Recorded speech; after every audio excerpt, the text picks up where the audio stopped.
Здравствуйте, дорогие друзья, на канале Двойная Порция. Сегодня мы с вами проверим и протестируем туристическую мебель. И начнем с самого простого стульчика. Я на секундочку вешу 150 килограмм, и данный стул не совсем удобный. В плане того, что можно завалиться назад, нет спинки, спина устает. И процесс жарки шашлыка доставляет некоторые неудобства. Это самый стандартный туристический стульчик, который можно приобрести в каждом магазине.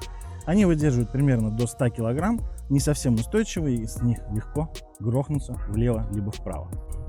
Следующая категория стульев — это вот такие вот раскладные стульчики. Стоят они совершенно недорого, около 500 рублей в ленте, допустим, по акции, и совершенно не выдерживают никакой вес. Посмотрите, все шарниры здесь довольно-таки слабенькие, все на алюминиевых клепках, и ручки не выдерживают даже 100 килограмм. То есть, если сядет довольно-таки крупный человек, данный стул в принципе проваливается.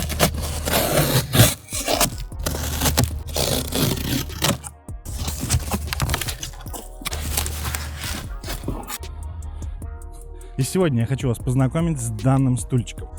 Заказывал я данный стул на Яндекс.Маркете. Ссылочки я оставлю в описании. Посмотрите, какой чудесный стул.